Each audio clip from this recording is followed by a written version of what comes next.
पहिले घरे आवतनी, जब कहीं कोनो बात भुलावतनी। सुनिए ना साली ऐसे ना जिद बार बार कीजिए, बार बार कीजिए, बार बार कीजिए। सुनिए चाट समोसा हमको खिला दीजिए, दशहरा का मेला जीजा घुमा दीजिए, दशहरा का मेला जीजा घुमा दीजिए, घुमा दीजिए मेला घुमा दीजिए, घुमा दीजिए।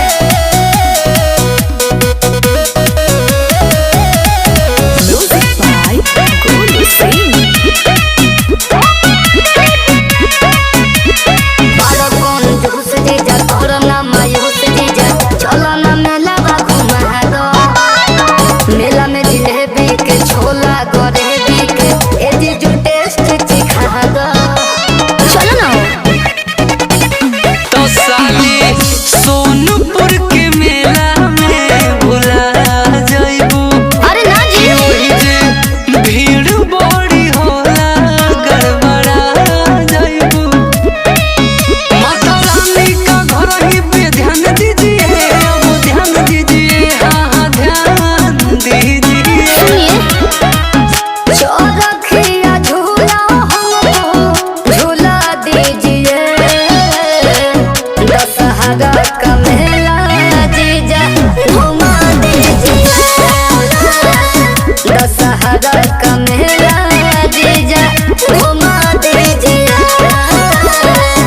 घुमा दीजिए मेला घुमा दीजिए।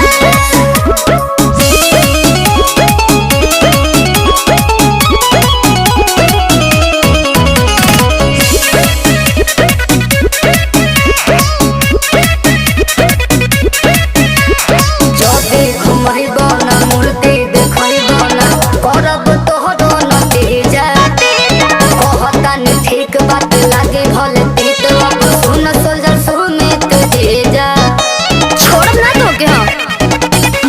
तो साली सगरी नु धान सब तारे बाटे। अरे ना जी तोहर एक ही गो ख्वाहिश अब घूमे के बाटे। आओ तनी कर लेके इंतजार कीजिए, इंतजार कीजिए, इंतजार कीजिए। सुनिए पटना के पंडाल हमको दिखा दीजिए, दशहरा का मेला जीजा घुमा दीजिए, दशहरा का मेला जीजा घुमा दीजिए, घुमा दीजिए मेला घुमा दीजिए। अच्छा तो चलिए